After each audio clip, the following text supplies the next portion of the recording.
Buenos días. Vamos a tratar el día de hoy, martes, lo relacionado con la salud, la pandemia, el comportamiento de la nueva variante, cómo va el programa de vacunación nacional y también acordamos que se iban a dar a conocer los puntos básicos para la recuperación de Pemex en el propósito de que se cuide el petróleo, que es de la nación, que es del pueblo, que se utilice para el consumo interno, que ya no se continúe vendiendo petróleo crudo y comprando gasolinas, que se mantengan precios justos por los combustibles, que no haya gasolinazos, toda esta política que está en marcha y que ha implicado inversión desde el principio, mucho trabajo, mucho apoyo solidario de trabajadores, de técnicos y un trato también especial a Pemex, porque antes se le quitaban todos sus ingresos, ahora se les dejan recursos para que puedan operar. En fin, vamos a informar sobre Pemex y comenzamos con la salud. Son dos temas de interés general, de interés público. Vamos a pedirle al doctor Hugo López-Gatell que él inicie, luego el general para la distribución de vacunas, de medicamentos, todo el apoyo que hemos recibido de las Fuerzas Armadas para que lleguen las vacunas, para que lleguen los medicamentos, que se esté atendiendo a la población hasta de las comunidades más apartadas, a todos los mexicanos. Y luego Rocío Nale y Octavio Romero, secretaria de Energía y el director de Pemex, van a hablar sobre el tema de el rescate de esta empresa de la nación.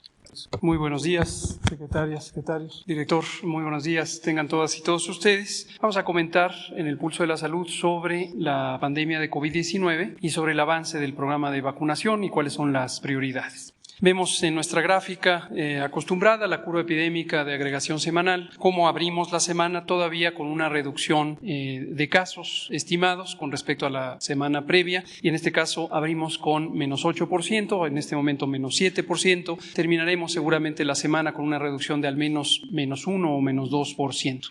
Y la tendencia se ve todavía presente en reducción también para las hospitalizaciones, se siguen desocupando las unidades COVID en la medida en que existen menos hospitalizaciones que personas que egresan. La reducción absoluta comparada con el punto máximo de la segunda ola es de menos 92%. Solamente 11% de las camas COVID que están para terapia intensiva están ocupadas y 13% de las camas generales. Vemos también que hemos tenido una continuidad de la operación de la vacunación y tenemos las prioridades ya indicadas. Lo hemos planteado varias veces. Estamos con los refuerzos, vamos a ver la siguiente por favor, con los refuerzos en personas adultas mayores de 60 años en forma generalizada en todo el país. Estamos continuando con la expansión territorial de la cobertura en zonas apartadas donde hay una complejidad operativa importante, pero no hemos dejado de llegar hasta los últimos poblados de menos de 1,000 habitantes que están dispersos. Particularmente retador en las zonas donde existe orografía muy complicada, hay montañas altas, hay que llegar hasta los últimos poblados. También iniciamos con la vacunación al personal de salud en algunas entidades federativas en donde estaba lista toda la capacidad logística y esto ocurrió en 7 estados en la semana recién terminada, pero continuaremos en toda la República. En la modalidad de vacunación para personal de salud será como hicimos con la vacunación original, principalmente utilizando las instalaciones de las unidades de salud en donde laboran y, como se ha mencionado siempre, incluye al personal que está en las unidades COVID, tanto del sector público como del sector privado. Ya tenemos también la programación para la vacunación al personal educativo que se arrancará al inicio del año y también será para todas aquellas personas que fueron vacunadas en forma específica por ser personal educativo. Recordarán que la vacunación al personal educativo atiende a uno de los 3 ejes de priorización de la política de vacunación, que es el facilitar la operación de actividades de interés público como definitivamente lo es la educación, en la medida en que el personal esté protegido. Entonces también serán vacunados con el refuerzo. Tenemos ya casi 82 millones de personas que han sido vacunadas, en su mayoría con el esquema completo, 89% tienen ya el esquema completo, el restante es particularmente las personas adultas, pero más jóvenes, que están esperando su esquema primario, y las personas de 15 a 17 años que también están siendo vacunadas. Tenemos cobertura de 88% a nivel nacional, ya solamente 4 entidades federativas están por debajo del 80% y se está trabajando activamente. Son precisamente las entidades federativas donde existe una proporción importante de población rural dispersa en las que estamos logrando vacunarles también. Y lo que queremos mostrarles hoy es esta par de gráficas que ilustran exactamente el efecto benéfico de la vacunación en reducir las consecuencias graves de COVID, en particular la consecuencia más grave, que es la muerte. Lo que se ve en la gráfica son estas columnas que muestran para los meses de abril a noviembre de 2021, el periodo donde hubo el avance más amplio de la vacunación, cómo se fue distribuyendo las muertes por cada millón de habitantes. Lo que se ve en la gráfica, los números representan cuántas muertes registradas por millón de habitantes, por cada millón de habitantes, comparando dos grupos: en color verde las personas que estaban vacunadas con 1 o 2 dosis y en color claro quienes no habían sido vacunados. Es claramente evidente que las personas no vacunadas son las que contribuyeron con la enorme mayoría de la mortalidad. Lo que se ve en los números debajo de la gráfica es precisamente la razón. ¿Cuántas veces la mortalidad en personas no vacunadas es la mortalidad en personas vacunadas? Veamos los ejemplos extremos. En abril, casi 3 veces, 2.6 veces la mortalidad de los no vacunados fue del tamaño de la mortalidad en los vacunados. Sin embargo, en noviembre ya 14 veces la mortalidad de los vacunados estaba representada en los no vacunados. Es mucho más grande la mortalidad en personas no vacunadas. Y esto se ve a lo largo del avance de la cobertura de vacunación, 14% en abril, mientras que teníamos ya 87% en noviembre. La conclusión obvia con esta y otra información que hemos presentado y que analizamos todos los días es: la vacunación contra COVID-19 es el elemento más importante de prevención, de reducción de riesgos, tanto de COVID grave, el riesgo de ser hospitalizado, como de mortalidad por COVID, que es la consecuencia más grave de la epidemia. Y en la siguiente gráfica es exactamente la misma idea, solo que para el conjunto de personas de 60 y más, y se ve también cómo la comparación de mortalidad indiscutiblemente es favorable a los no vacunados. Quien tiene vacuna se le reduce su mortalidad en casi 10 veces. Veamos finalmente las dosis recibidas. Tenemos 196.5 millones de dosis que hasta el momento han sido recibidas en el país, y esta semana tendremos un embarque de casi 2 millones de la vacuna Pfizer, que es la que nos resta por recibir de acuerdo al contrato. Ya todas las demás han cumplido sus contratos y todas las estamos aplicando para los propósitos definidos. Un último comentario sobre la variante Omicron, que sigue causando inquietud en circuitos financieros, en noticias, etcétera.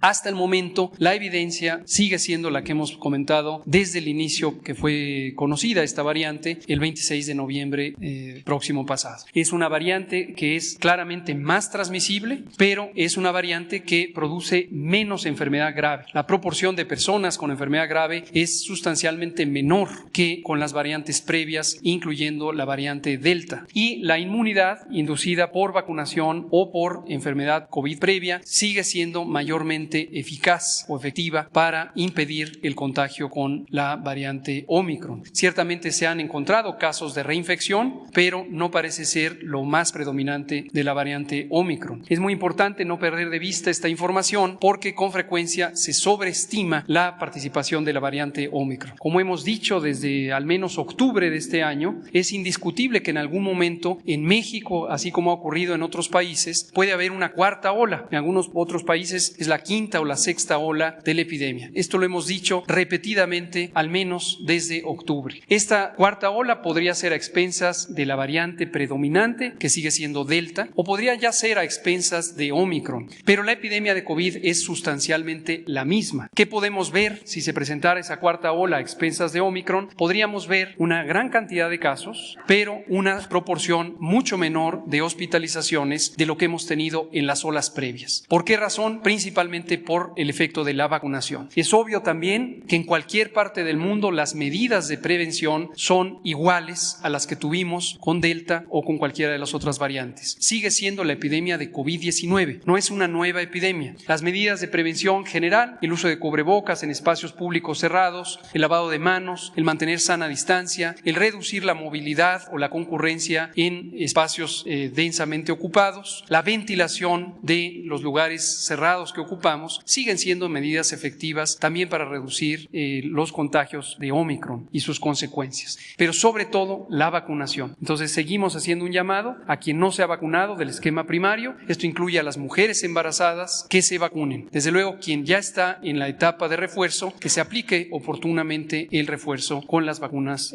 disponibles. Y en México iremos comentando ocasionalmente cómo van avanzando los contagios de Ómicron, pero insistimos, es la misma epidemia. Esta contabilización que se ha hecho de 32 casos que anunciamos recientemente, 42 que tenemos hasta ahorita registrados, tiene poco sentido porque la epidemia sigue siendo la misma. Prestar una atención deliberada a este elemento es distraer de los otros elementos sustantivos. Seguirán apareciendo casos de Ómicron, como siguen apareciendo casos de Delta, en la medida en que la epidemia siga activa. Mientras siga activa en cualquier parte del mundo, seguirá activa también muy probablemente en México. Gracias.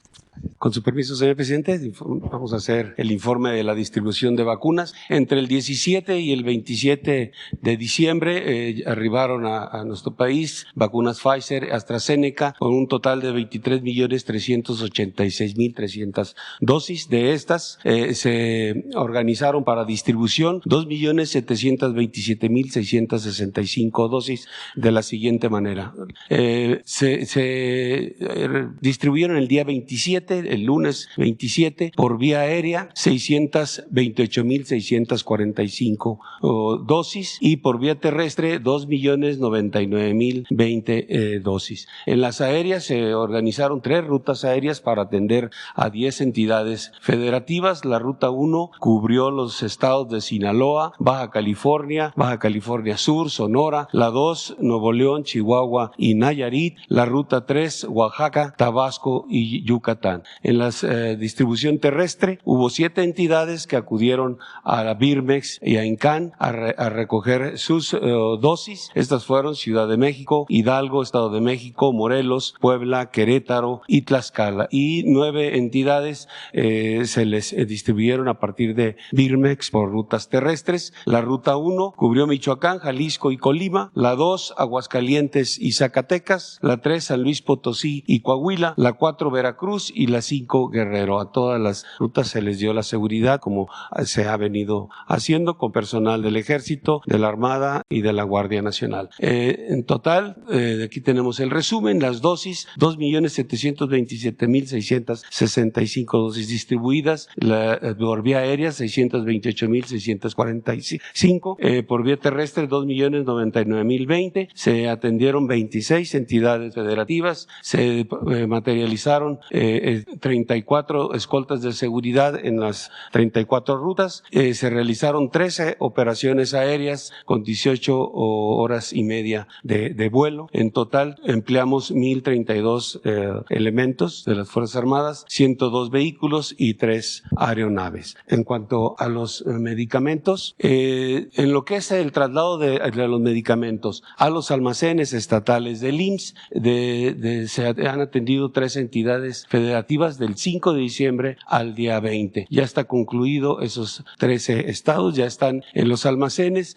Aquí vamos a esperar a que se reorganicen para hacer los paquetes y podamos llevarlos a las instalaciones. Están trabajando en esto. Se emplearon tractocamiones de la Secretaría de la Defensa, de la Secretaría de Marina y de las empresas que apoyan al instituto, al IMSS. A partir de enero también vamos a trasladar un total de 20.5 millones de piezas, 2.063 toneladas de medicamento a estos almacenes estatales. Adelante. En cuanto a los medicamentos, ya en su destino final, llevamos 8 estados que hemos atendido. Son Nuevo León, Jalisco, Chihuahua, Nayarit, Colima, Sonora, Tamaulipas, Estado de México. Se han llevado a 258 unidades médicas. En cuanto se tengan listos, como ya mencioné, en los otros estados que tienen ya sus medicamentos, continuaremos con esta actividad. En cuanto al INSABI, la siguiente, en cuanto a la distribución a los almacenes del INSABI en los estados, también se han atendido a 13 estados, ya se les llevó sus medicamentos. A partir del día de hoy se proporcionará apoyo para 4 estados, es Morelos, Puebla, Tlaxcala e Hidalgo. También, adelante por favor, los estados que ya han dado su anuencia para apoyar personal de Fuerzas Armadas y Guardia Nacional en la distribución al destino final. Ya completamos lo que es Guerrero y Tlaxcala, atendiendo a 196 unidades médicas, y en los otros 8 estados están también reorganizando los paquetes médicos. Ahí serán 3,708 unidades médicas a las que les llevaremos sus medicamentos. Es todo, señor presidente. Buenos días, señor presidente. Muy buenos días a todas y a todos. Vamos a hablar hoy de las 10 tareas de Petróleos Mexicanos, de Pemex, que nos van a permitir alcanzar la autosuficiencia energética y garantizar que los precios de los combustibles no incrementen su precio en términos reales, entre otras cosas. Si me permite, presidente. La primera tarea tiene que ver con las reservas de hidrocarburos. En esta lámina podemos observar cómo las reservas vinieron disminuyendo desde el 2012 de 13,800 millones de barriles a 7,000 millones al inicio de esta administración. Nosotros hemos alcanzado estos números en los 2 primeros años y la idea es dejar el mismo número de barriles que encontramos, un poquito más, 7,1 millones de barriles. Esta es nuestra proyección en cuanto a reservas para el año 2024. La que sigue, por favor. La producción de hidrocarburos es la siguiente. En noviembre del 18, un mes antes de iniciar esta administración, la producción era del orden de 1,719,000 barriles. Hoy estamos en 1,756,000 y alcanzaremos en el 2024 los 2 millones de barriles, que es el objetivo que nos ha planteado el señor presidente de la República. La que sigue, por favor, adelante. Bueno, esta gráfica habla del cambio de modelo al que se ha referido el presidente en diversas ocasiones. En estas barras podemos observar en el color marrón el número de barriles que se procesan en las refinerías, en el Sistema Nacional de Refinación. Si ustedes observan, en noviembre del 18 se procesaban 506,000 barriles y se exportaba 1,190,000. Para el año 2021 ya estamos procesando 714,000 barriles y estamos exportando 1,019,000 barriles. Para el 2022, es decir, el próximo año, ya estaremos procesando 1,5 millones de barriles en nuestras refinerías, sobre todo porque va a entrar la refinería de Deer Park y vamos a exportar el próximo año nada más 435,000 barriles. En el 22 va a incrementar el SNR con sus 6 refinerías, Cadereyta, Madero, Minatitlán, Salamanca, Tula, Salina Cruz, van a incrementar su producción, va a entrar Deer Park y por eso nos vamos a 1,500,000 y la exportación se reduce a 435. Pero ya para el 23 y para el 24 prácticamente toda la producción de Pemex se va a procesar, se va a refinar, porque va a entrar ya en operación la refinería de Dos Bocas y el proyecto de Cangrejera, que también va a refinar más de 100,000 barriles, de manera que prácticamente el 100% del crudo mexicano se va a refinar en nuestro país para garantizar el abasto de combustibles. La que sigue, por favor. Esta gráfica lo único que pretende es manifestar los volúmenes del SNR, de Dos Bocas y de Deer Park, es cómo se distribuiría el crudo mexicano. La que sigue, por favor. Esta le cedería yo la palabra a la secretaria de Energía. Gracias. Buenos días, señor presidente. Bueno, esta es la planeación con la que se ha trabajado para cambiar la política energética del país y transformar y procesar nuestro crudo. Son las 6 refinerías que actualmente se tienen y se integra lo que es Dos Bocas, un tren de aromáticos de Cangrejera, que el tren de aromáticos procesa y refina crudo ligero, y incluimos ya lo que es la refinería de Deer Park. En la planeación de este proyecto proyecto ya se consideró cuánto crudo maya se necesita de acuerdo a la propia tecnología de cada refinería, cuánto crudo istmo se necesita de acuerdo también a la especificación para procesar un promedio de 2 millones de barriles. De hecho, podríamos en un futuro aumentar un poco más, pero con 2 millones, que es la sustentabilidad de la exploración y explotación, estaríamos produciendo y obteniendo 858,000 barriles de gasolina, 542,000 barriles de diésel, y vamos a dejar todo el sistema nacional de refinación a un 86% de su utilización. En el 2018, cuando llegamos en 1 de diciembre del 2018, encontramos la utilización al 32%. Hoy estamos cerrando este año casi al 50% de utilización del Sistema Nacional de Refinación, y para el 2024 estaremos dejando la utilización al 86%, y con esto estaremos cumpliendo el autoabastecimiento en México. La que sigue, esta es una gráfica donde en la línea azul se observa lo que es el proceso, las barras naranjas es la obtención de gasolina mes por mes, se va planeando, porque ustedes saben que a veces una refinería entra en operación o entra en rehabilitación y baja el proceso, mientras a otra refinería se le aumenta, y esto se ha ido programando y así ha ido planeando con todos los gerentes y el personal de Pemex. La que sigue es sobre el proyecto de Cangrejera, que es importante dentro de las 10 líneas que maneja Petróleos Mexicanos. Este es un complejo petroquímico que tiene un tren de aromáticos que trabaja con la refinería de Minatitlán. Así nació el proyecto de ampliación de la refinería de Minatitlán. Cangrejera entró en una rehabilitación donde se está disminuyendo la importación de naftas que actualmente se suministra, se obtienen gasolinas de alto octano, trabaja para administrar y suministrar hidrógeno a la refinería de Minatitlán. Todas las refinerías necesitan hidrógeno para obtener mayor conversión o procesamiento, y Cangrejera suministra una cantidad importante de hidrógeno y esto nos va a servir. La que sigue, esto es lo que habíamos comentado. La que sigue, ¿cuál es el proyecto de Cangrejera? Bueno, estas plantas ya las tiene el complejo petroquímico Cangrejera. Entró Petróleos Mexicanos ya en una etapa de rehabilitación porque también no tenían un mantenimiento adecuado, y ya sobre esto está trabajando el personal de Petróleos Mexicanos. Esta es la planeación del Sistema Nacional de Refinación con el que hemos venido trabajando en los últimos 3 años y que hemos ido aumentando la producción de gasolinas y diésel. ¿Es cuándo, señor presidente? Continuaríamos con la quinta tarea, que tiene que ver con los fertilizantes. La que sigue, por favor. Aquí platicarles, se compraron en administraciones anteriores 2 plantas de fertilizantes, la de agronitrogenados, localizada en Coatzacoalcos, Veracruz, y la del Grupo Fertinal en Lázaro Cárdenas, Michoacán, que también poseía una mina de roca fosfórica en San Juan de la Costa, en Baja California Sur. Bueno, en el caso de agronitrogenados, que produce urea, el total de la compra fueron del orden de 475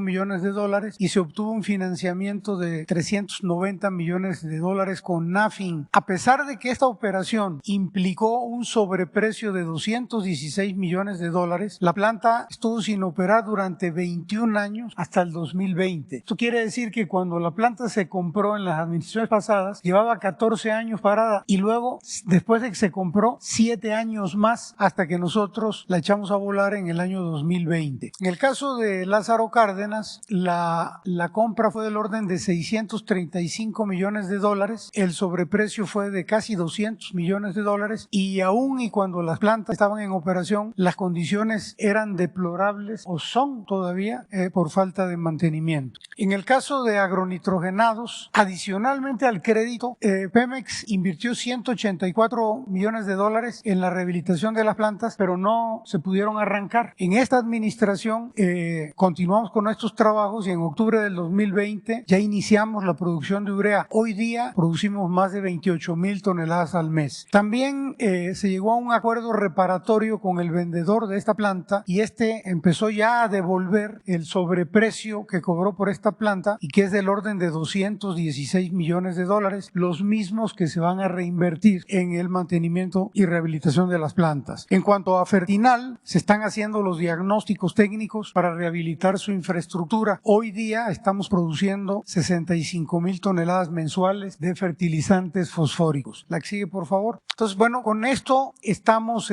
por instrucciones del presidente, estamos suministrando ya un gran porcentaje del programa de entrega de fertilizantes y la idea es, el objetivo es que entregar el 100% del requerimiento de este programa para el 2024. Nada más decirles que entre marzo del 20 y noviembre del 21 hemos entregado más de 353,000 toneladas en Guerrero, Morelos, Puebla y Tlaxcala. En el 2021 ya entregamos el 45% de la urea y el 32% de los fertilizantes fosfatados con producción nacional. La que sigue, por favor. Bueno, pues a partir del próximo año vamos a invertir 300 millones de dólares, de los cuales, como ya dijimos, 216 provienen de la devolución del sobreprecio de las plantas y 84 millones de una capitalización que autorizó el presidente de la República. Esto va a generar que vamos a operar en condiciones más seguras y confiables, que vamos a reducir las importaciones de materia prima y fertilizantes y que Pemex va a pasar de aportar del 24 al 49% de la demanda nacional de fertilizantes. La que sigue, por favor. En esta gráfica se ve lo que acabo de señalar. En el 2024 ya vamos a estar suministrando el 49% de la demanda nacional del país. La que sigue, por favor. Bueno, estas son algunas gráficas que nos muestran las condiciones en las que estaban y que aún se encuentran, y por eso viene la inversión en estas plantas en las que se compraron. Son las plantas de sulfúrico en Fertinal. La que sigue, por favor. Las plantas de fosfórico, pueden ustedes observar en qué condiciones están. La que sigue, por favor. Las plantas de ácido nítrico y nitrato de amonio.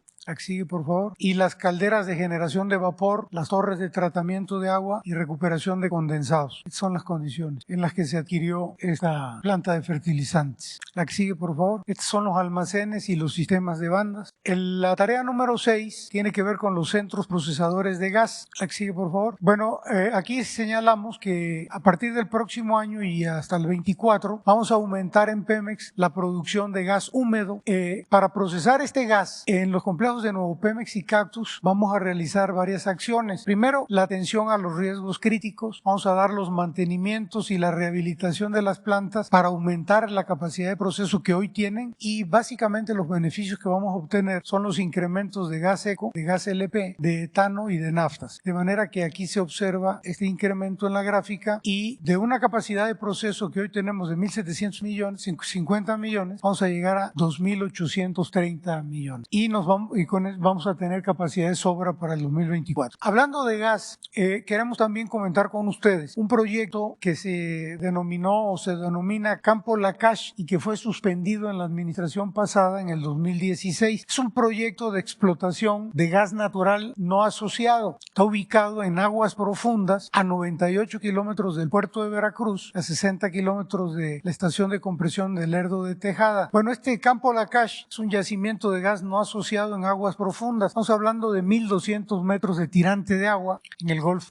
Aquí se perforaron 8 pozos en 2006 con la intención de recuperar 938,000 millones de pies cúbicos de gas para una producción estimada de 400 millones de pies cúbicos diarios. En 2016 se suspendió el proyecto por falta de recursos o por alguna otra razón, pero ya se habían invertido, y esto es lo relevante, casi 1.400 millones de dólares, y esta suspensión desde 2016 le implica un costo a Petróleos Mexicanos, es decir, al país, de cerca de $900,000 cada mes por concepto de renta de equipos que todavía se encuentran en distintos países del mundo. La que sigue, por favor. Muy bien, Lakach fue el único proyecto de aguas profundas en donde se perforaron pozos. Dado los costos de extracción del gas, este proyecto no resultó rentable, no es rentable. Las alternativas que tenemos son perder los 1.300 millones de dólares que se enterraron en estos pozos o continuar con el proyecto con participación de la iniciativa privada. Ya se hizo un análisis y hemos concluido que con una inversión adicional de 1.459 millones de dólares por parte de privados, una asociación con privados, Pemex podría recuperar casi 1.200 millones de dólares, disminuyendo la pérdida a tan solo 253 millones de dólares. La conclusión es de que no vamos a alcanzar a recuperar el total de lo que se invirtió, pero sí la gran mayoría. Y este es como uno de los asuntos pendientes que todavía nos quedan, que heredamos de las administraciones pasadas, y este es un reflejo de lo que fue la reforma energética y de lo que fue el famoso tesoro en el fondo del Golfo de México, ¿no? Tesoro de las aguas profundas, un verdadero fracaso. La que sigue, por favor. Muy bien, la tarea número 7 tiene que ver con la recuperación del mercado de combustibles. Aquí como antecedente decir que en 2015 la reforma energética liberó los precios de los combustibles y permitió la entrada de privados en el mercado, lo que redujo la participación de Pemex en el país. Las empresas privadas se apropiaron de las estaciones de servicio de Pemex, lo que trajo como consecuencia que pasáramos de tener más de 12,000 estaciones de servicio a poco más de 7,000 hoy día. Aquí hay que recordar que en la reforma energética se hablaba de que se iba a duplicar el número de estaciones de servicio, que si habían 12,500 iban a haber 25,000, porque los privados iban a invertir. No invirtieron. Lo que hicieron fue que se quedaron con las estaciones de servicio de Pemex, porque había una regulación asimétrica aplicada a Pemex que nos impidió competir en igualdad de condiciones con las empresas privadas. Nos fueron quitando sin que nosotros pudiéramos hacer nada, y de ser proveedores únicos en el país pasamos a tener el 78% de venta de gasolinas y 73% de diésel. La que sigue, por favor. Esta gráfica indica lo anterior. Serán las estaciones de servicio que habían y estas son las que hoy día tiene Pemex.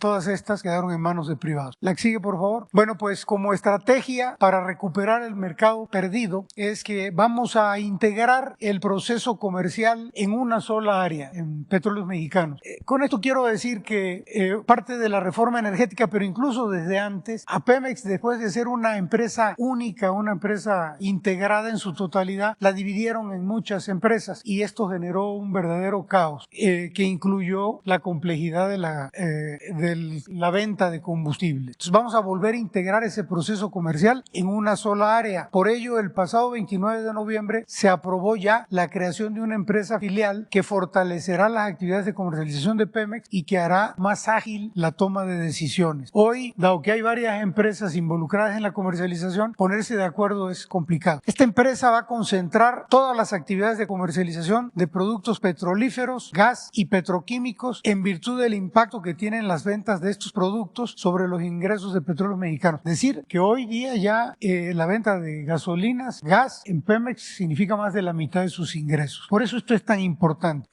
Gas Bienestar. Esta también es una tarea que nos encomendó el presidente de la República, y decirles que en el país hay 15.4 millones de familias que consumen gas LP en cilindros. Son las familias con menos ingresos económicos. Hay 7 grupos empresariales gaseros que concentran el 60% del mercado de gas LP. Y bueno, Gas Bienestar nace con la finalidad de entregar cilindros nuevos o rehabilitados, kilos de a kilo, gas de mayor calidad y el precio más bajo. La que sigue, por favor. Ya arrancamos en la Ciudad de México.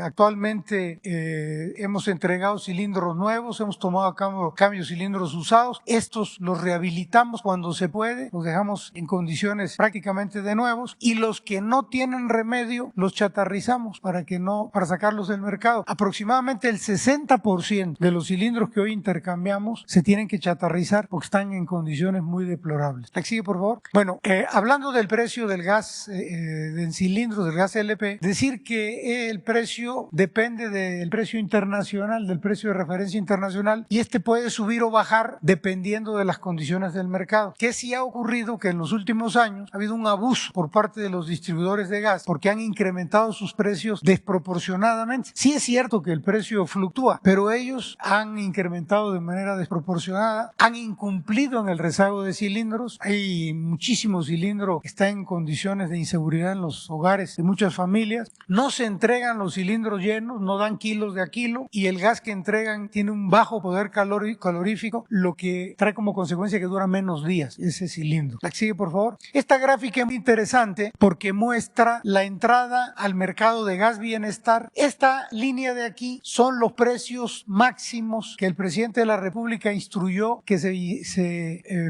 pusieran en el país para evitar los abusos. La CRE cada semana semana marca el precio tope, el precio máximo de los cilindros de 20 kilos, en este caso, y digamos que la semana que salió Gas Bienestar, el precio máximo era 448 pesos. Gas Bienestar salió en 400. A medida que han transcurrido los meses y que ha habido crisis en tema de gas, el precio ha ido subiendo semana con semana hasta llegar a octubre y noviembre, donde se mantuvo sobre los 490 pesos el cilindro, pero ya empezó a bajar, y esto lo observamos en la semana del 2 al 8 de, perdón, este va a ser el precio de la semana del 2 al 8 de enero, pero ya en esta semana del 19 al 25 de diciembre ya estamos por debajo del precio de los 400 pesos con los que salimos inicialmente. Es decir, realmente es un verdadero apoyo para las familias más pobres del país. La siguiente tarea son los riesgos críticos. Riesgos críticos son aquellos que pueden ocasionar consecuencias graves o catastróficas dentro de la empresa, que incluso pueden afectar al personal, a la población o al medio ambiente. La falta de inversión en el mantenimiento de equipos en las anteriores administraciones durante muchos años ocasionó un rezago en la atención de estos riesgos. El presidente López Obrador, desde el inicio de su administración, nos instruyó en Petróleos Mexicanos a atender estos riesgos de manera prioritaria, por lo que por primera vez en Pemex se asignaron recursos presupuestales específicos por un monto de 12.789 millones de pesos para la atención de 659 riesgos críticos entre el 19 y el 21, es decir, hasta el día de hoy. La que sigue, por favor. Aquí podemos ver algunas imágenes de cómo estaban las instalaciones, cómo están ahora. La que sigue, por favor. Muy bien. Para los próximos años, es decir, 22, 23 y 24, se tiene un programa de atención de más de 1,000 riesgos críticos de seguridad que ya están identificados y validados. Adicionalmente a estos, y por primera vez en Pemex, también los riesgos ambientales se están considerando como riesgos críticos y se les está dando prioridad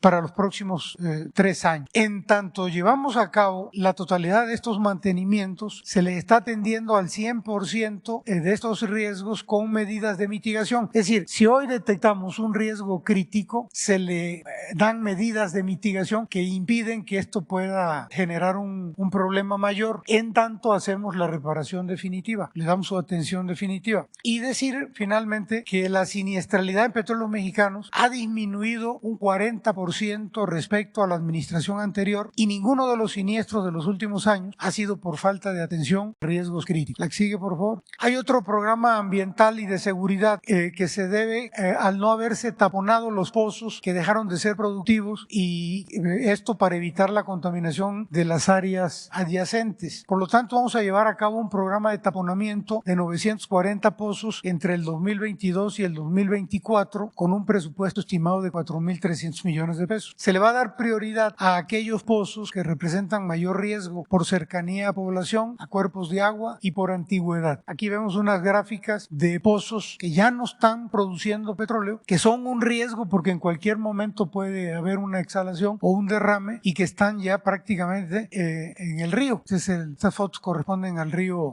Samaria en el estado de Tabasco. El punto número 9 tiene que ver con la basificación de trabajadores.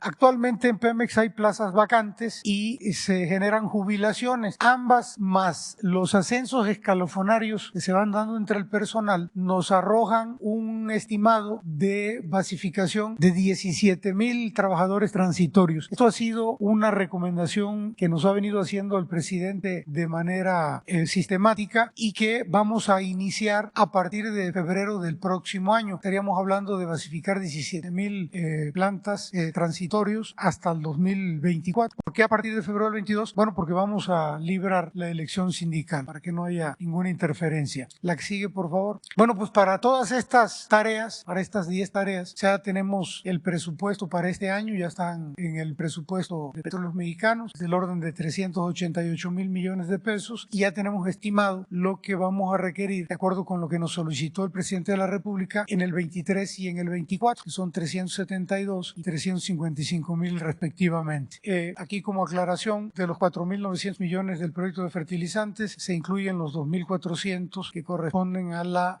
inversión financiera por el pago de la deuda de las plantas de fertilizantes. En conclusión, todas las acciones anteriormente descritas se han logrado y habrán de concretarse gracias al apoyo, y aquí quiero ser muy enfático, sin precedentes en Petróleos Mexicanos, hacia Petróleos Mexicanos por parte del presidente Andrés Manuel López Obrador. Estos apoyos se han dado a través de sus sustanciales reducciones en la carga impositiva. Esto, aparte de que le da vida a Pemex, que era la empresa con mayor carga impositiva en el mundo, esto también trae beneficios para la población porque ayuda a que no haya un incremento en el precio de los combustibles. Es decir, con estas reducciones en los impuestos vamos a poder cumplir con el ofrecimiento del señor presidente en el sentido de que los precios no suban por arriba en términos reales en el país. Es decir, estos rumores de que van a haber incrementos en enero, gasolinazos, no, porque precisamente hemos contado con estos apoyos de parte del gobierno federal. Apoyos directos también para el pago de las amortizaciones de la deuda de Pemex, y esto es una decisión sumamente inteligente porque Pemex paga más tasas de interés que las que paga el gobierno federal. Al decidir el presidente de la República que la deuda de Pemex ya la absorba el gobierno federal, hay una reducción sustancial para Pemex, pero no para Pemex, para el país en cuanto al pago de los impuestos, de los intereses. Y esto permitirá, ya lo decíamos, que no haya incrementos a los precios de la gasolina arriba de la inflación por el resto de la administración. Bueno, con este decálogo se marca el rumbo, el nuevo rumbo hacia el fortalecimiento del país en materia energética a partir de un nuevo modelo para aprovechar nuestros recursos en beneficio del pueblo. Es cuanto, señor presidente. Muchas gracias. Te doy mi iPhone 25. Vamos con las dos compañeras. Compañero, quedó pendiente. Y aquí tengo Víctor Buendía, Carlos Pozos y Hans Salazar. Buenos días, presidente. Buenos días a todos. Nancy Flores, de la revista Contralínea. Presidente, el 16 de diciembre pasado, un grupo de 2.400 trabajadores de petróleos mexicanos agremiados en la Unión Nacional de Técnicos y Profesionistas Petroleros presentaron una primera denuncia ante el Tratado de Libre Comercio entre México, Estados Unidos y Canadá, el TEMEC. Ellos están haciendo esta comunicación al gobierno de Estados Unidos, en específico al Departamento del Trabajo, que dispuso esta línea roja para quejas de los trabajadores de los tres países, porque después de un año de intentar solucionar las demandas que tienen, no se les escuchó. Se hicieron algunas mesas de diálogo, incluso participó la Secretaría de Gobernación y la Secretaría del Trabajo, y al final la Secretaría del Trabajo canceló estas mesas y ya nadie los está escuchando. Ellos han denunciado que en agosto pasado se les aumentó 10 años la edad jubilatoria, por ejemplo, que hay jornadas laborales de algunos de los trabajadores, sobre todo en la refinería Cadereyta, donde se presentan los peores casos, pero también en plataformas y en otros lugares donde hay jornadas laborales de hasta 32 horas seguidas, cuando pues la ley del trabajo y todos los convenios internacionales que ha firmado México establecen 8 horas las jornadas laborales. Hay jornadas de 24 horas, etcétera.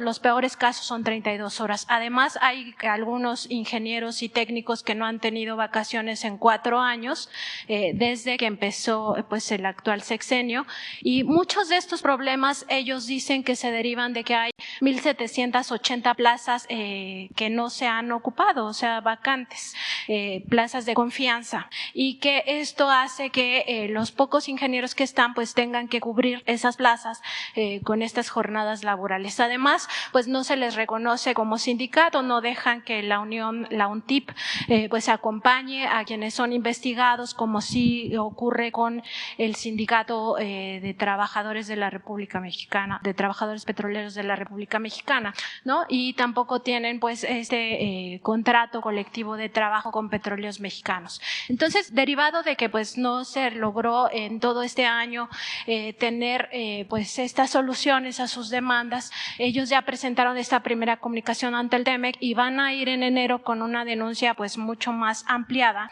a Estados Unidos. Entonces, preguntarle, presidente, si hay alguna manera de atender pues todas estas situaciones, que en caso de que se compruebe que hay injusticias como estas jornadas laborales o que no se les haya dado las vacaciones, y que se regrese pues al periodo anterior de la edad jubilatoria que se tenía de 55 años, ahora ya se fue hasta los 65 años, e incluso hay algunos trabajadores, según las denuncias que hemos obtenido en Contralínea, que ya tienen más de 65 años y no los jubilan precisamente por estas vacantes. Pues si se pudiera atender toda esta temática pues antes de que amplíen su denuncia ante Estados Unidos. Sí, yo creo que podrían ustedes explicarlo, ¿no? Bueno, efectivamente, la Secretaría de Energía y Petróleos Mexicanos recibimos un comunicado de los técnicos y profesionistas que pertenecen a la UNTIP. Por instrucciones del presidente, los 10 años que se habían otorgado en el 2015, se nos instruyó para que en el Consejo de Administración de Pemex se cambie, porque nada más es para los de confianza. Es una norma que se tiene que cambiar adentro del Consejo de Administración. No se necesita ningún cambio en la ley. El presidente ya dio esa instrucción. Por otra parte, en este momento el Instituto Mexicano del Petróleo está capacitando a 600 nuevos ingenieros que van a ocupar plazas dentro del Sistema Nacional de Refinación, porque sí tenemos un déficit de ingenieros de operación y de mantenimiento. A lo largo de más de 15 años no se preparó el cambio generacional. Por instrucciones del presidente se abrieron estos cursos donde ya el Instituto Mexicano del Petróleo está capacitando a ingenieros químicos, ingenieros mecánicos, ingenieros electrónicos y ingenieros electricistas que se van a sembrar, por así decirlo, en las 6 refinerías, y que parte de ellos también van a tripular la refinería de Dos Bocas. Este es un tema que ya se está atendiendo, y sobre las demandas, pues sin duda Petróleos Mexicanos va a tener lo que atender. Sí, en el caso de las jornadas laborales fuera de o con mayor número de horas, decirle que no es cierto. En el caso de quienes trabajan en plataformas, pues es sabido que pasan 15 días, ese es su régimen de trabajo contractual, 15 días arriba, 15 días abajo, pero de ninguna manera excediéndose el número de horas. En el tema de vacaciones tampoco, por ley en Petróleos Mexicanos, todos los trabajadores reciben sus vacaciones, es un derecho de ley. No tenemos nosotros ninguna queja específica de alguien que se esté quejando de que no haber recibido vacaciones. Si existiera alguno, con muchísimo gusto lo atendemos, pero no obedece a la verdad el tema de sobrecargas de trabajo y de no pago de vacaciones. Entonces, ¿esto que están denunciando ante el TEMEC sería falso, estos dos puntos? En esta parte concreta de vacaciones y exceso de trabajo por sobreturnos, totalmente. ¿Y lo de las 1,780 plazas vacantes? No hay plazas, no faltan técnicos en Petróleos Mexicanos. Tan no faltan que se van relevando su número de horas y entran los relevos a cubrirlos. No tenemos ese problema. Presidente, y en otro tema, el 3 de diciembre… Es importante decirle a los trabajadores de Pemex, a los técnicos, que tenemos empeñada nuestra palabra de que no van a haber despidos, de que vamos a ir basificando a transitorios que se van a convertir en trabajadores de base con plazas. Vamos a cuidar de que las nuevas plazas se entreguen a transitorios de mayor antigüedad, porque antes había la mala costumbre de entregar las plazas a los recomendados. Eso se termina, va a ser de acuerdo, de conformidad con la antigüedad. Y también en una visita que hice a una de las refinerías me plantearon lo de la edad de jubilación, decirles que no se va a modificar la edad jubilatoria en Pemex. Incluso hasta les expliqué que cuando llegamos, los dirigentes que ya no están nos ofrecieron que si no les quitábamos prestaciones, léase privilegios a los dirigentes, podían ellos autorizar que se aumentara la edad de jubilación. Y les dijimos no, ya no puedo decirlo de otra forma. Les dijimos no, y ese fue el compromiso cuando se revisó el contrato colectivo. Y esto aplica para los trabajadores y aplica para los técnicos. Ese fue el compromiso que hicimos. En el caso de la Comisión Federal de Electricidad, como los apretaron mucho y los dirigentes no resistieron lo suficiente, ahí sí se modificó la edad de jubilación. Es decir, se aumentó la edad de jubilación. Y cuando llegamos, me plantearon los trabajadores de que querían que se regresara al contrato colectivo anterior en lo que corresponde a la jubilación. Y cumplimos, se regresó a como estaba anteriormente. Es decir, no se aumentó la edad de jubilación. Con los trabajadores electricistas, con los trabajadores petroleros, con los técnicos electricistas, con los técnicos petroleros, es que estamos rescatando a estas dos empresas públicas públicas. Por eso es muy buena la relación, por eso también estos resultados, nada podríamos hacer sin los trabajadores. Y ellos se dan cuenta de los cambios, de la diferencia. Imagínense si no se iban a dar cuenta de que en Pemex compraron estas plantas chatarras, si no se daban cuenta de cómo establecían o cobraban precios excesivos por cualquier contrato de mantenimiento en las plantas. Ahora la mayor parte de los trabajos de mantenimiento en las refinerías se están haciendo con los trabajadores de Pemex, de planta y transitorios. Hay bastante trabajo, se están utilizando los talleres de las refinerías y la gente está entregada porque queremos todos rescatar a Pemex y rescatar a la Comisión Federal de Electricidad. De todas formas, vamos a ver lo que estás tú denunciando o planteando. Sobre todo porque ya se presentó ante Estados Unidos, ¿no? Sí, es una denuncia que se hizo ya ante otro. Pero además es bueno que existe ese mecanismo. Esto tiene que ver con el tratado que incluyó ahora el que haya un trato justo a los trabajadores. Cuando todavía estábamos en campaña, el presidente Trump, que tenía una postura pues muy especial con relación a México, al inicio, aunque después hubo un cambio importante, te agradecemos mucho. Bueno, al inicio habló de que había que aumentar los salarios de los trabajadores en México. Yo fui al norte en campaña y dije que en eso coincidía con el presidente Trump, cuando todavía no eran buenas las relaciones, como lo fueron después, y terminamos en muy buenos términos, y como son muy buenas las relaciones ahora con el presidente Biden y con todo el gobierno de Estados Unidos. Tan es así que ahora que se compró la refinería de Fargo, ellos autorizaron la compra, porque son procesos complejos. Interviene el Departamento de Estado, el Departamento del Tesoro, desde luego la Secretaría de Energía, hacen pues una investigación profunda y fue en la Casa Blanca donde se dio la instrucción de que se confiara en México, se confiara en nosotros, en el pueblo de México, y que querían mantener siempre una relación de amistad. Entonces, qué bien que ahora existe esto de que un trabajador o un grupo de trabajadores, un sindicato, puede ir a presentar una denuncia a Estados Unidos, y lo mismo nosotros, porque es de ida y vuelta, es recíproco. Si se están cometiendo abusos del lado estadounidense a los trabajadores, nosotros también podemos recurrir a tribunales internacionales en esta materia. Presidente, y el 3 de diciembre pasado hubo una reunión plenaria del Sindicato de Trabajadores Petroleros de la República Mexicana de cara a las elecciones que ya vienen a finales de enero de 2022, y en ella los 36 líderes de las secciones sindicales pues decidieron ir y apoyar a Ricardo Aldana como su único candidato. Ricardo Aldana, bueno, presidente, usted debe de tener muchísima información al respecto, pues participó en lo que se conoció como el Pemex Gate. Él ha sido tesorero del sindicato petrolero desde hace muchísimos años y pues tuvo participación en este desfalco que se hizo en la campaña electoral de 2000 para beneficiar al priista Labastida Ochoa. Y ha participado pues en muchas cosas como tesorero del sindicato.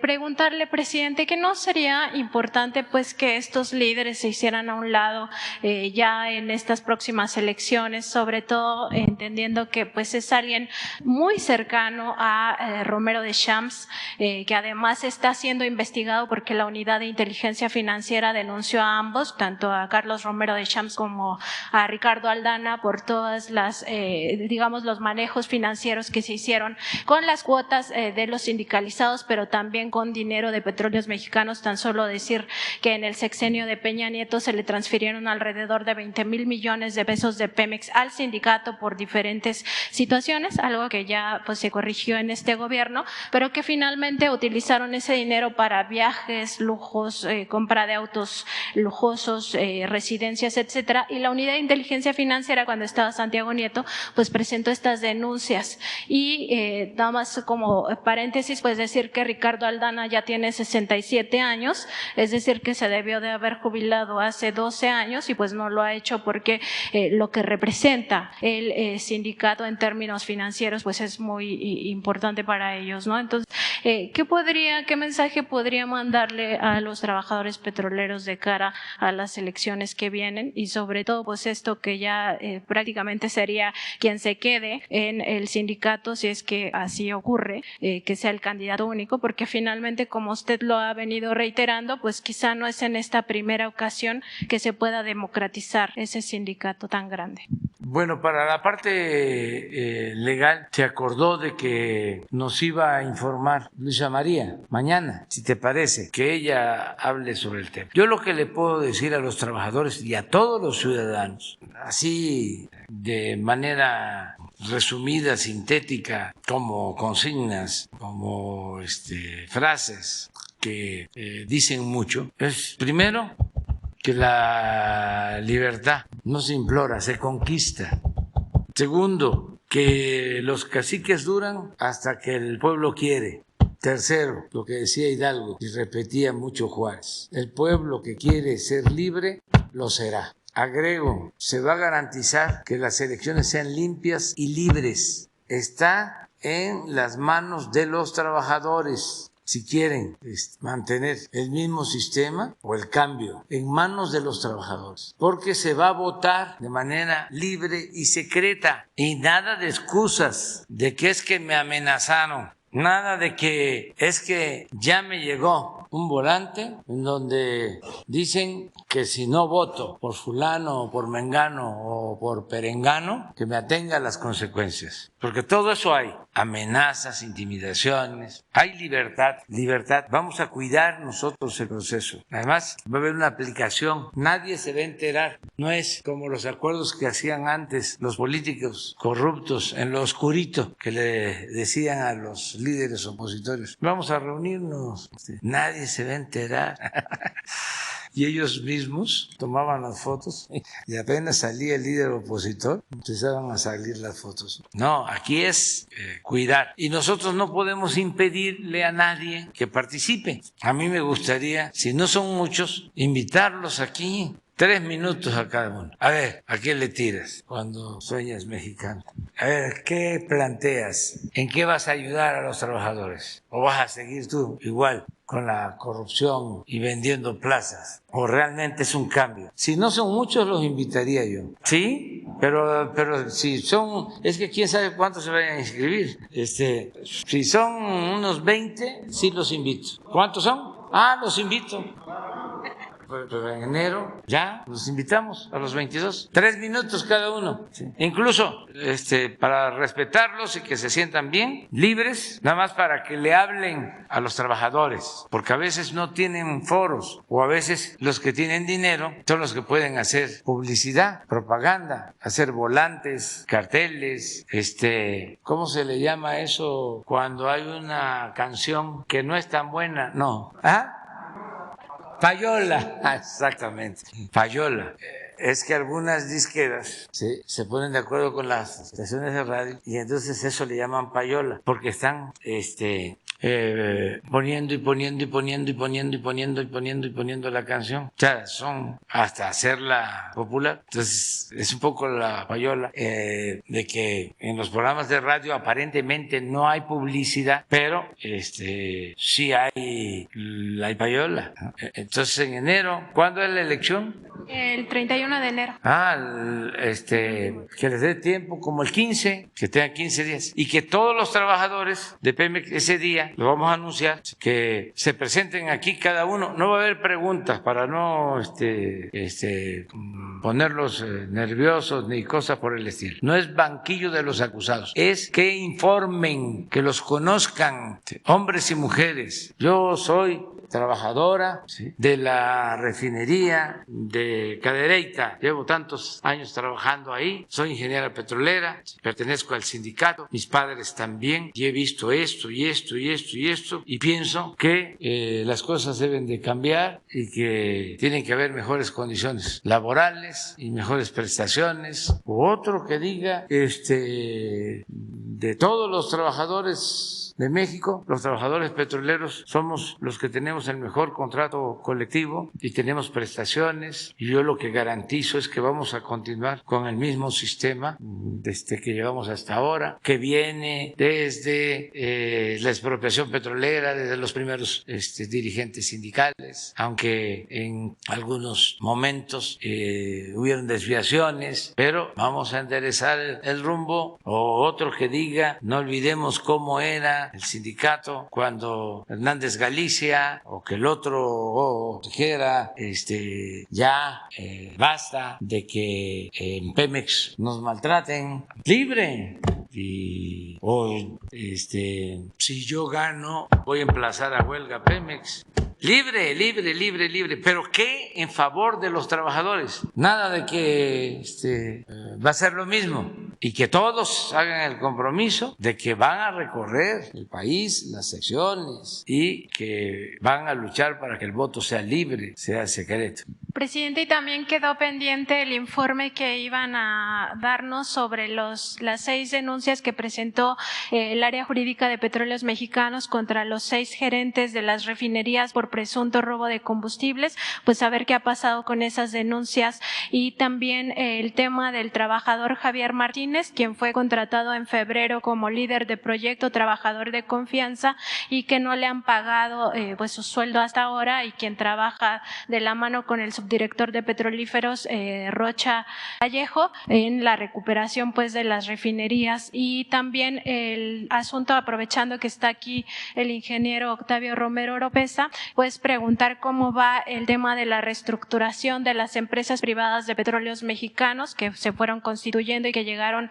a 61 en el sexenio pasado, y que no solamente tienen que ver con el grupo PMI, sino con otras empresas que también Petróleos Mexicanos pues creó en paraísos fiscales y también en México, y que son empresas de papel. Pues conocer cómo va esa reestructura empresarial de Petróleos Mexicanos. Gracias, presidente. A ver, Octavio. En el caso de las empresas que se crearon en Petróleos Mexicanos, ya informamos en alguna ocasión aquí que hubo una disminución importante, hemos estado desapareciendo. Hay algunas que se complican mucho desaparecerlas porque poseen terrenos, poseen equipos, porque poseen acciones a su vez de otras empresas, pero hasta donde hemos podido hemos hecho una reducción importante, y todavía nos quedan algunas. No es un proceso fácil porque es un tinglado administrativo y legal en donde confluye la tenencia de equipos, de inmuebles y de acciones fundamentalmente. Pero todavía nos quedan algunas que seguramente en el próximo año, próximos 2 años, concretaríamos ya su finiquito definitivo. ¿Tenías otra pregunta? Gerentes de las refinerías, ¿qué ha pasado con No, aquí se ha entendido mal eso, y yo he escuchado en alguna ocasión denuncias en contra de personas en específico, y las denuncias salieron en contra de quien resulte responsable, porque cuando se hicieron algunas mediciones hubieron algunas inconsistencias. Eso está en un proceso de investigación, pero no hay una denuncia en contra de nadie en particular. Sí. Bueno, hay una serie de responsables dentro de las áreas en las refinerías que tienen que dar información con relación a determinadas cosas, pero no se refiere a personas en concreto. Normalmente así son estos procedimientos. Javier Martínez, que firmó su contrato en febrero y no le han pagado? Desconozco quién es el señor Javier Martínez, y yo creo que ahorita le preguntaba yo a la secretaria de Energía y tampoco lo conoce, porque decías que trabaja con Rocha, el ingeniero Rocha, que es responsable de... a Pemex en rehabilitación. No sé si ese ingeniero esté en Secretaría de Energía y quiera que lo contraten en Pemex, eso no se puede. No firmó Pemex, pero yo lo vemos porque no lo ubico. Okay. ¿Él es trabajador o es jubilado de Pemex? Es trabajador de confianza, firmó su contrato como trabajador de confianza, no como líder de proyecto. No sabría decirle. Voy a averiguar el asunto y le informo al presidente. Gracias. Adelante, adelante. Gracias, presidente. Shaila Rosagel, corresponsal de Grupo Gil, El Imparcial de Sonora, La Crónica de Mexicali, Frontera de Tijuana y Imparcial.com México. Buenos días a todos. Presidente, bueno, CAGEM cerró el año con un aumento de 53% en homicidios dolosos, de acuerdo con el último informe que dieron aquí de seguridad. Preguntarle, ahora que fue el almirante Ojeda a reunirse con el gobernador Durazo, si le comentó qué acuerdos se hicieron para esta región en específico, y entrando el año, qué plan se tiene para Cajeme en específico, Guaymas, toda esta región que no ha logrado bajar los índices pues de criminalidad a pesar de la presencia de Guardia Nacional y todo lo que se está haciendo allá. Si tienen algún plan especial o algo que vayan a hacer. Pues hemos estado trabajando. Definimos 9 estados en donde se han presentado incrementos en homicidios. A ver si recuerdo, y si no aquí me va a ayudar el general. Es Quintana Roo, Jalisco, Michoacán, Chihuahua, Baja California, Sonora, no, Zacatecas, sí. Colima no, son 9. A ver, regresamos. Vamos del norte, Baja California, aquí están. Y a esto me quería referir. Este fue el informe que acaba de presentar la Secretaría de la Defensa, el general Sandoval, hace unos días, el 20. Estos son 9.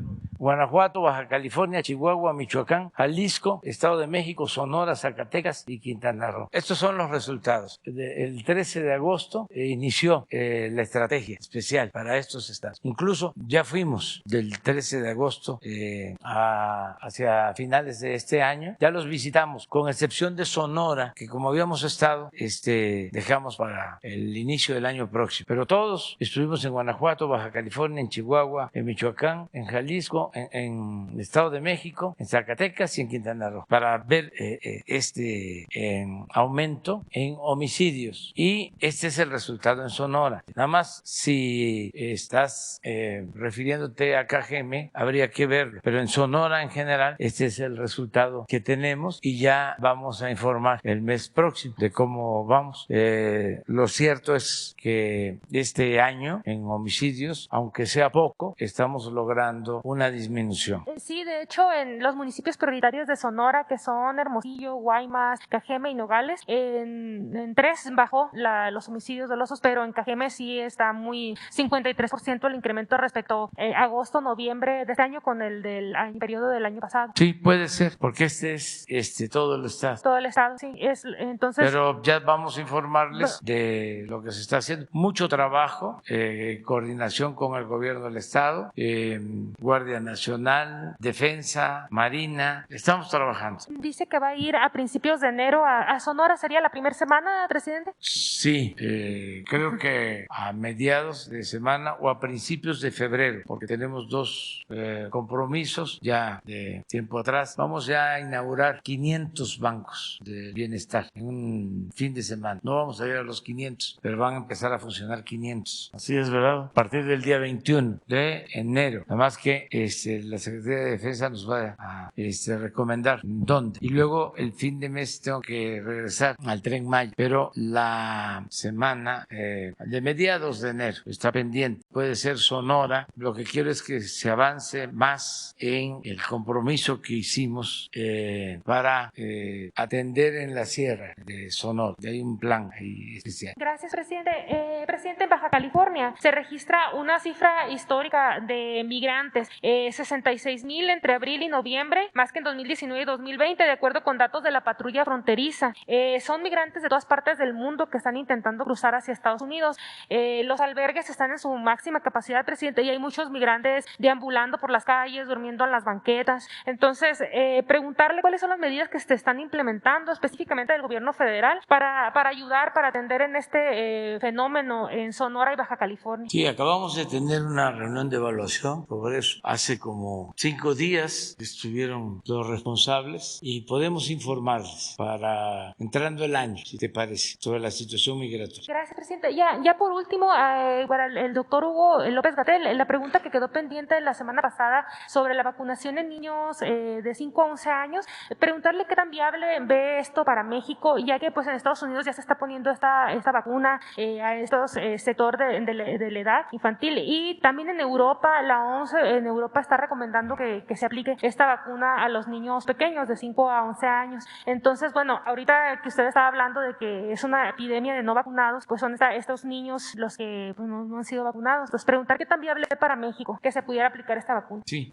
Gracias, Shaila Rosgel, con mucho gusto. La OMS no ha recomendado la vacunación a niños. Usted acaba de decir que la OMS recomendó que en Europa se vacunara a niños. No se ha recomendado. La OMS, la Organización Mundial de la Salud, no ha recomendado la vacunación a niños. Hay que tenerlo muy claro. Al contrario, la Organización Mundial de la Salud repetidamente ha insistido en que tenemos un problema mundial de desigualdad en la distribución de vacunas y ha llamado repetidamente a que se priorice la vacunación con el esquema primario de personas adultas en los países que tienen muy baja vacunación porque no han tenido acceso a las vacunas. Y la lógica es una lógica de salud pública muy importante de entender. Esto es un problema mundial en la medida en que haya extensas zonas del mundo y porcentajes muy amplios de población no cubierta por vacuna. Eso va a afectar a los países que tienen poca vacunación, pero también a los países que tenemos alta vacunación. La generación de mutantes, de nuevas variantes, precisamente se da en los contextos de baja cobertura de vacunación. Entonces, el mensaje de la Organización Mundial de la Salud hasta el día de hoy sigue siendo como sistema mundo debemos priorizar el acceso a las vacunas para los países que tienen muy baja cobertura de vacunación. Y esto es principalmente a la población adulta, porque es la población que tiene el mayor riesgo de enfermedad grave y de muerte. Y lo que ha dicho la Organización Mundial de la Salud es, en vez de avanzar en terceras dosis, cuartas dosis, quintas dosis, vacunación a edades cada vez más bajas, como sistema mundo prioricemos la vacunación del esquema primario en estos países que tienen baja cobertura. Entonces, ese es el llamado de la OMS hasta este momento. No es cierto que la OMS haya recomendado vacunar niños. ¿Por qué en algunos países vacunan a edades cada vez más bajas? Cada país tiene distintas razones. Entre otras, hay países que tienen excedentes de vacunas. Hay países que contrataron 3 o 4 veces su población en vacunas. Les sobran vacunas. Se están acercando además los calendarios de expiración de las vacunas y les urge aplicarlas, les urge sacarlas. En algunos casos han tomado la decisión, yo creo muy sensata y generosa, de donarlas. Nosotros estamos agradecidos con el gobierno de Estados Unidos que nos ha donado ya hasta el momento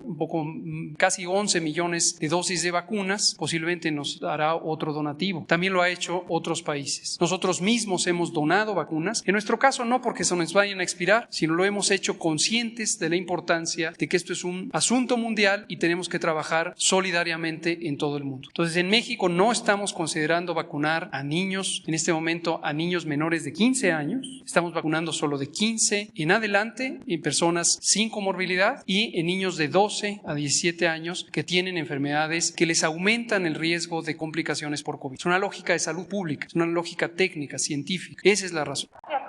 Sí, o sea, no fue una recomendación, sino fue como se mostró a favor Hans Kluge, que es de la OMS de Europa. Él comentó, esto salió apenas hace unos días allá a principios de diciembre en Europa, pues dice que se mostró a favor de la vacunación de los niños más pequeños, ya que no solo reduce su papel en la transmisión de COVID-19, sino que también los protege de la gravedad pediátrica. Es decir, pues se está discutiendo en el mundo conforme van llegando, así como usted dice, los países que van vacunando. Gracias por su comentario. No confundir las posiciones institucionales con lo que puede declarar un funcionario que le hacen una entrevista. Yo no conozco a este señor Hans Kluge, respeto su punto de vista, habrá que analizar cuáles son sus elementos de evidencia, pero no es la posición de la Organización Mundial de la Salud, ni tampoco de la Oficina Europa de la Organización Mundial de la Salud. Gracias. Vamos a la lista porque ya se va acercando la hora del chocolate. Víctor, buen día. Gracias, presidente. Buenos días. Buenos días a los invitados. Víctor, buen día para Víctor Blogs y México Informa de YouTube, señor presidente. Presidente, usted cuando inició su sexenio comentó que los programas sociales iban a ser entregados de manera directa al beneficiario. Por la circunstancia que usted ya sabe del piquete de ojo que antes se le realizaba a los beneficiarios, el día de hoy le traigo una denuncia de un plantel de Texcoco donde a nuevos beneficiarios de este plantel pues nada más les entregaron 3,000 pesos cuando deberían de ser... ¿Cuánto? 3,000 pesos, cuando deberían de ser 3,200 por el adelanto del quinto bimestre y el sexto bimestre. La denuncia me la compartió un padre de familia porque pues obviamente no quiere tener represalias para su hijo que está ahorita estudiando ahí, y obviamente me mandó el comprobante de cómo fue que realizaron este depósito, ¿no? Sabiendo que la Coordinación Nacional de Becas, presidente, tiene un procedimiento para crear el expediente, y sobre todo también le quería mencionar aquí algunas quejas de algunos de los beneficiarios de nuevo ingreso que comentan que el trámite parece ser un poco burocrático.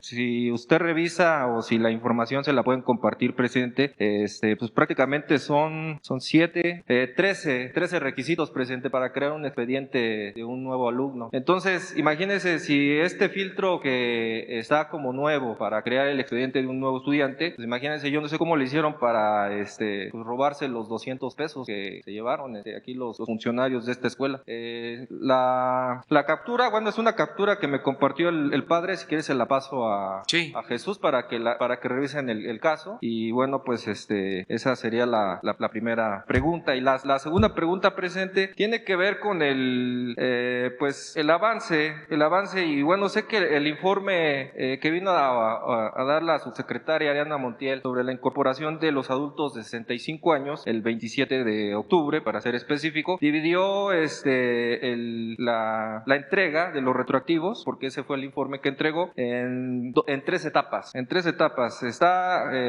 la gente que se registró en julio y agosto, que son 1,182 municipios que van a recibir 9,300 pesos. La segunda etapa, septiembre y octubre, los 361 municipios que reciben 6,200. Noviembre y diciembre son los 317 municipios que solamente van a recibir 3,100 pesos. Hay muchos adultos, presidente, y bueno, yo se lo digo porque en el espacio que yo tengo en redes sociales me confirman que la gente o los adultos, más bien los adultos que hicieron este censo en julio y agosto, que sería la primera etapa, no han recibido tarjeta, ni siquiera, bueno, algunos también ya recibieron su tarjeta, pero no han recibido el depósito. Y sobre todo le quería pues pedir, yo sé que usted siempre, las veces que yo le he venido a exponer estos tipos de temas de bienestar, presidente, ha traído a la subsecretaria. Desafortunadamente también por el rol que nosotros tenemos aquí para entrar a la conferencia, pues a veces no podemos estar en el informe, y no es por ser grosero ni mucho menos, pero simplemente sí me gustaría que nos pudiera aclarar la subsecretaria cuáles fueron los municipios que fueron beneficiarios de 9,300 pesos, porque ahí hay pues algunas inconsistencias, de hecho también, que al parecer pues solamente les depositan 5,000 pesos, o sea, no llega todo el recurso, presidente. Entonces sí sería un poquito importante que les dieran a conocer a los beneficiarios la información. Muy bien, bueno, si te parece, yo creo que convendría que el jueves esté aquí Ariadna. ¿Este jueves? Sí, okay. Sería pasado mañana. Sí. Y que aprovechemos para un informe general de los programas de bienestar, si les parece. ¿Vendría entonces lo el de coordinador? becas, que venga Abraham, que es de becas, y que nos traiga también ya una explicación sobre moche. Sí. Y agradecerle al papá del joven y a ti por todas estas denuncias, porque hay que estar constantemente denunciando corrupción, que no se nos desvíen, que no se echen a perder los programas de bienestar, y que en efecto se entreguen sin intermediarios, para que no haya sobornos, para que no les quiten dinero, no haya piquete de ojo. Entonces, que venga Abraham, que venga May también para Sembrando Vida, cómo terminamos. O sea, adulto mayor, niñas, niños con discapacidad, Sembrando Vida, la escuela es nuestra, becas, jóvenes, por ahí así, unos 10 de los que tienen que ver con el apoyo directo. Y que venga, para despedirla, la subsecretaria de egresos, que ya va a ser gobernadora del Banco de México, Victoria Rodríguez, que es la encargada del ejercicio del presupuesto. O sea, ¿cómo estamos terminando? O sea, ¿cuánto se ejerció este año para cada programa? Si se ejerció bien o hubo subejercicios. Sí, presidente. Muy amable, presidente. Ya nada más para ahorita rápidamente, para que pasen mis otros dos compañeros. Presidente, también le quería entregar una carta que me proporcionaron los paisanos que lo recibieron en Nueva York. Bueno, desafortunadamente no se la entregaron personalmente por la logística que usted tuvo en su visita a Nueva York, y bueno, pues me pidieron de la manera más atenta que se la entregara para que usted la pudiera leer, y bueno, ahí le mandan muchos saludos. Está bien. Por lo de la visita. Gracias. Muy bien. Carlos Pozos. Buenos días, jefe del Poder Ejecutivo Federal. Soy Carlos Pozos, reportero de Lormolécula y columnista de la revista Petróleo y Energía.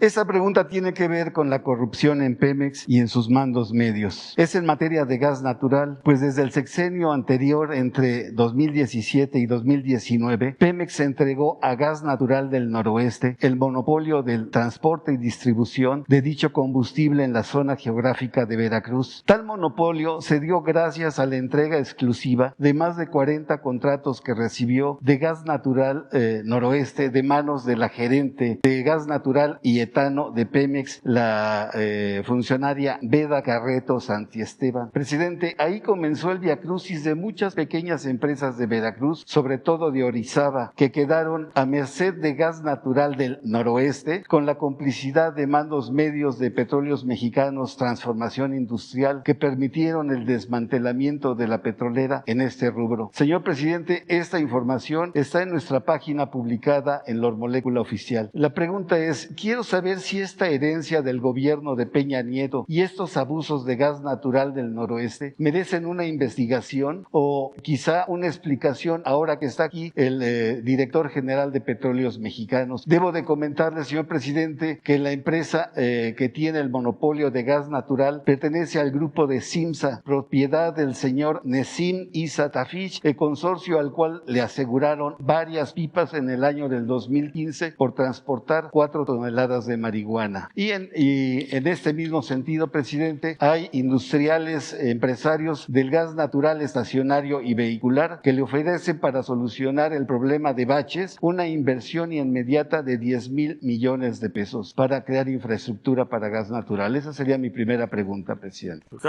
¿Tú? Sí, respecto a esto, es un tema que no es de Pemex, es un tema que incluso está ya denunciado y está en proceso de judicialización. Esta empresa es dueña de un sector, de un tramo de ductos, y hay unas empresas en Veracruz que incluso traen una demanda porque se está robando o han denunciado que estas empresas pican los ductos del gas natural del noroeste. Se demandaron, esa demanda está ya en la Fiscalía General de la República, es entre dos privados. El de la empresa de Veracruz, incluso empresario que yo no lo conozco, de origen colombiano, la empresa del gas natural del noroeste denuncia que le está robando y ellos denuncian que no tienen acceso al gas. Ha sido un litigio que llegó a la Secretaría de Energía. La Secretaría de Energía recibió las dos denuncias y se lo turnó para su conocimiento a la Fiscalía General de la República, que se atraiga el caso acá. Es entre dos privados y Pemex no tiene nada que ver ahí. Gracias, secretaria. Antes de iniciar mi segunda pregunta, me permito desearle a quienes ven y a quienes nos escuchan un próspero año 2022 y a usted también, señor presidente, presidente de todos los mexicanos. Y bueno, ya en su cuarto año de gobierno y al término de un año difícil en donde predominaron las falsas noticias, ya es tiempo de destacar las buenas noticias y críticas positivas, como las del sacerdote más conocido, Alejandro Solalinde, que se confiesa muy bien de usted al señalar que existe la santidad política, existe esa santidad. La pregunta es, presidente, en el próximo año, ¿cuál es el rumbo que debe de tomar nuestro país en los próximos 2 años y medio restantes de su administración? Usted aquí dijo que se debe dar la estafeta a manos jóvenes. La pregunta sería, ¿la continuidad del proyecto estaría mejor en manos femeninas que en manos masculinas? Y finalmente, el padre Solalinde también vislumbra que Morena ganará en el 2024. ¿Usted confía que Morena sea la opción para el 2024? Esa sería mi pregunta. Vamos a dejarla para el próximo año la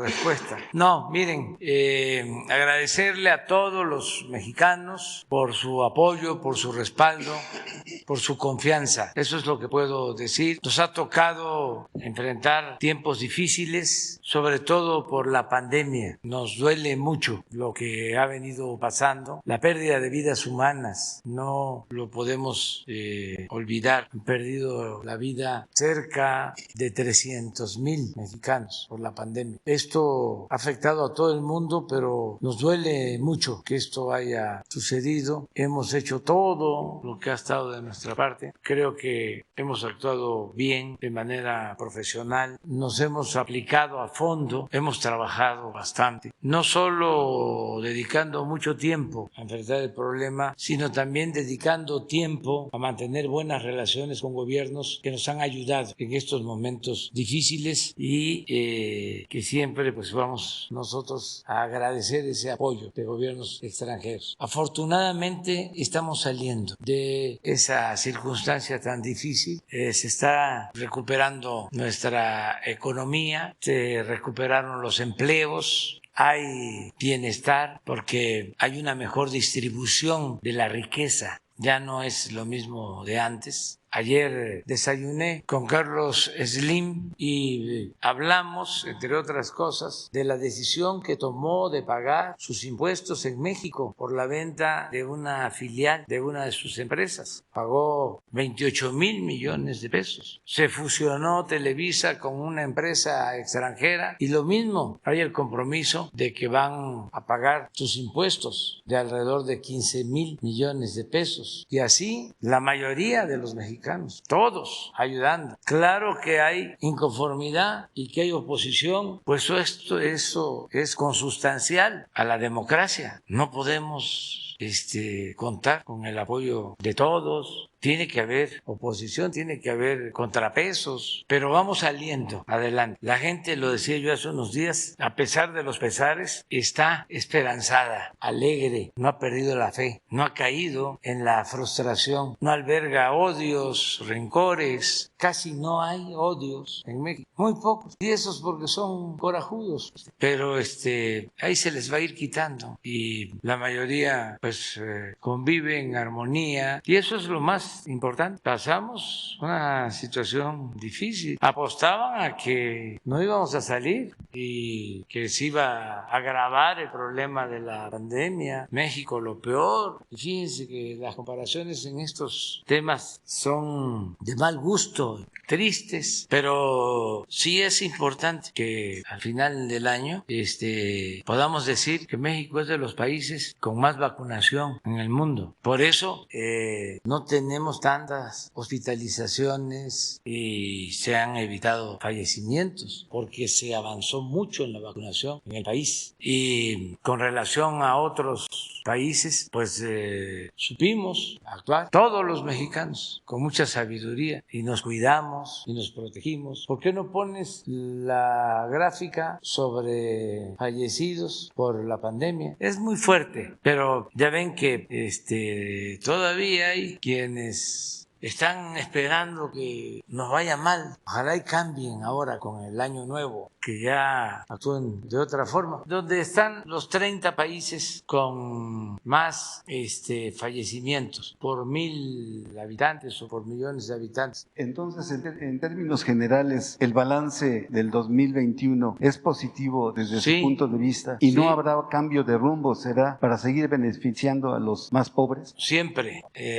No hay ninguna duda de que la fórmula funciona. La fórmula es sencilla: cero corrupción, no permitir la corrupción, cero impunidad, austeridad republicana y atender primero a los más necesitados. Por el bien de todos, primero los pobres. Esa es la fórmula. Miren esto. ¿Eso de cuándo es? Del 27. Debe venir abajo a ver si no viene la fuente, que son 30.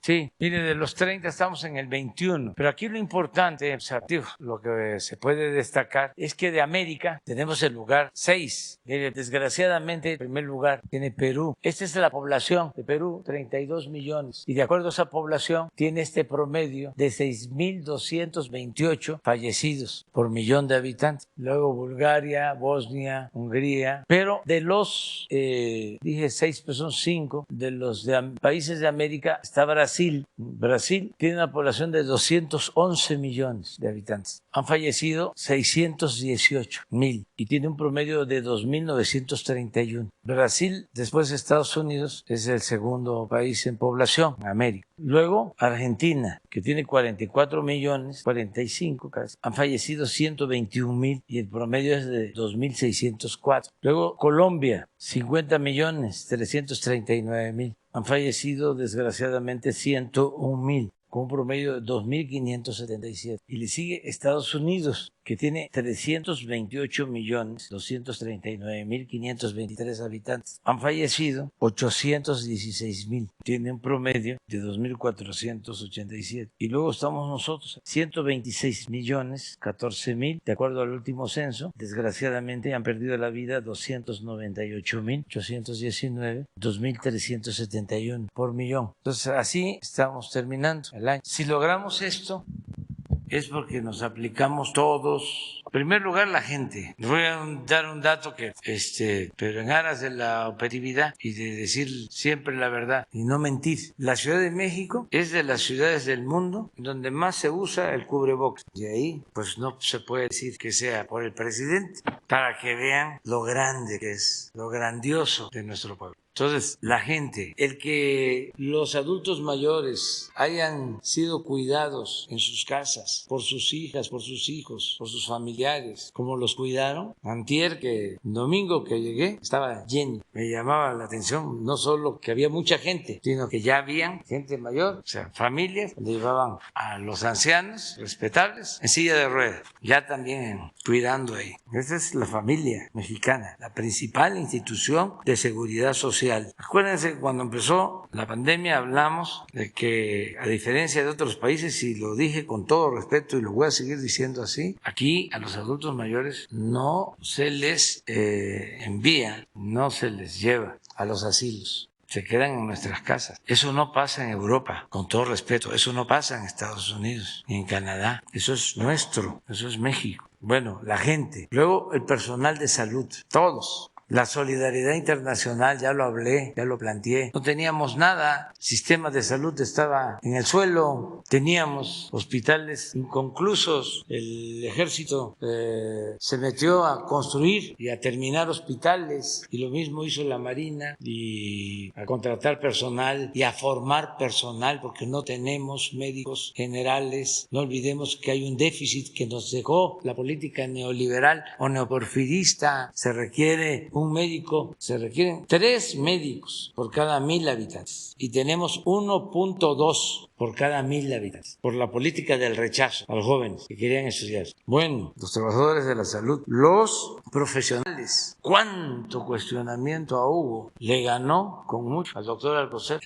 porque el doctor Alcocer trataba lo general y Hugo fue y es el responsable de esto. Por ejemplo, esta pregunta de ahora, de los niños, que está hecha de muy buena fe, porque la compañera es una de las mejores periodistas de este país. O sea, nada de actuar de mala fe o de forma tendenciosa, pero la pregunta es pues fuerte, porque son los niños. Entonces, los adversarios, ¿no?, que se fijan en todo. No sé, ya declaró el doctor Hugo López-Gatell que los niños no van a tener vacunas, que son capaces, pues, de sacar esa cabeza en un periódico o ponerlo. López-Gatell, no hay autorización de la OMS para que se vacunen a niños. O sea, aún así, bueno, pues ha aguantado. Ya Hugo, ¿cómo se decía? Aguanta, Hugo aguanta, el pueblo se levanta. Ya ha estado aguantando. Y todo, pues por eso los resultados, y vamos bien, y esperemos que para el año próximo cada vez mejor. La oposición, lo he dicho en otras ocasiones, lo repito, se ha portado muy bien. Realmente la crítica que hace falta no es inteligente ni tiene fundamentos. No argumentan que porque desayuno con Carlos Slim y que aparecen, ¿por qué no pones el video? Una vajilla ahí. ¿Cómo andan viendo eso? O sea, les prometo que nunca me había yo dado cuenta de que, o sea, no había reparado en eso. Es un comedor que quedó ahí desde hace muchísimo tiempo, se usa, y pues dijimos vamos a desayunar aquí, ¿por qué no la ponen? Y se fijan en la vajilla. Ojalá y fuese de la época de Maximiliano, pero no, porque saquearon muchas cosas que habían quedado. Hay de Maximiliano, pues algunas esculturas, pero todo está controlado por Hacienda. Pero ahí está, aquí atrás, ¿no? Las vajillas. Ya voy a invitar a López Dóriga. ¿Cómo no voy a invitar a Carlos? Sí, como lo digo ahí, es un empresario importante, institucional. Él no anda promoviendo la oposición al gobierno. Él anda en sus empresas, en lo suyo, y nos paga 28,000 millones. Nada más para que tengan una idea. Es su obligación, no es una concesión gratuita, es su responsabilidad, pero es una cantidad considerable de una filial que vende en Estados Unidos que decide pagar los impuestos aquí. Nosotros llevamos ejercidos como 42,000 millones de vacunas y estos son 28,000. ¿Cómo no lo voy a invitar a desayunar? Sí, chipilín y chocolate y hasta budín y pan de yuca, ¿sí? Y otra cosa, pero eso ya se lo dejo de tarea, y sobre todo para los jóvenes. Antes se hacían operaciones de este tipo y no pagaban impuestos. No quiero cucarlos, pero ya se los dejo de tarea. Por ejemplo, cuando se vendió Banamex, no pagaron un centavo de impuestos. Cuando se vendió Banamex a Citigroup. ¿Y cuál es la historia? Sí, rápida. Que llega Fox con la bandera del cambio, apoyado por los que se sentían los dueños de México. Y no estoy inventando nada, me tocó enfrentar a Fox porque él defendía lo del FOBAPROA. Salió a decir con su lenguaje muy peculiar que yo quería dejar sin ropa a los empresarios, cosas así. Y tengo mis diferencias desde entonces con él, con Calderón. Me acuerdo un debate con Calderón. Él era presidente del PAN, yo era presidente de otro partido. FOBAPROA, con un gran periodista que fue víctima de la represión, Gutiérrez Vivó. Todo esto para los jóvenes. Empieza el debate sobre el FOBAPROA. Llega un momento y ahí debe estar grabado, que le daba vuelta y le daba vuelta y le daba vuelta y le daba vuelta a Calderón. Y ya, en una de esas, a ver, ¿van a aprobar el FOBAPROA? ¿Sí o no? Y dice, no, está grabado. Ya saben qué es el FOBAPROA, pero hay que recordarlo para los jóvenes. Convirtieron las deudas privadas de unos cuantos en deuda pública, en deuda de todo el pueblo. 3 billones de pesos le cargaron al pueblo de México. Ese es el FOBAPROA. ¿Y qué creen que pasó? Lo aprobaron. Entonces, son historias. Entra Fox, mucha gente entusiasmada. Ya sacamos al PRI. Me acuerdo que, bueno, ya no voy a estar aquí hablando tanto de eso, pero ya como presidente electo, a vacacionar el señor Fox en una hacienda de Roberto Hernández, el dueño de Banamex. Forman el gabinete, un empleado de Roberto Hernández, Gil Díaz, que ya había estado de subsecretario de Hacienda con Salinas, secretario de Hacienda. La primera operación, la venta de Banamex a Citigroup. No pagaron impuestos. Y así otras ventas. Entonces, ¿cómo no voy a celebrar que ahora sea distinto? El señor de Oxxo pagó 10,000 millones. Los señores de Walmart, 12,000 millones. Ahora 28,000. Televisa debe pagar 15,000. Y todo esto es para fortalecer la hacienda pública. Estas son las becas para los estudiantes pobres. Este es el apoyo para los adultos mayores. Son las pensiones para las niñas, para los niños con discapacidad. Es el que podamos entregar las medicinas, las vacunas de manera gratuita. Es el que podamos entregar los presupuestos para rehabilitar, mejorar las escuelas públicas. Esto es, y mis respetos para la actitud de Carlos Slim y de otros empresarios, muchos otros que se han portado muy bien. Hay veces que se molestan con nosotros más por eso hablo de los aspiracionistas, los que se dan ínfulas de superioridad. Estaba en una cantina, unas gentes ahí, que eran los caciques ahí del pueblo, y llegó un campesino y empezó a decir, a insultar a los ricos y eso y el otro en la cantina. Y aguantaba, digo, y ellos aguantaban y aguantaban, ¿no? Que seguía y seguía. Hasta que se paró uno y le dijo, ya deja de estarnos insultando, compórtate. No, si yo no me estaba refiriendo a ustedes. Estaba pensando en los machuchones. Pero así está. Sí. A veces ya cualquiera se siente fifí. No, hay niveles. Bueno, nos vemos mañana. Adiós, adiós.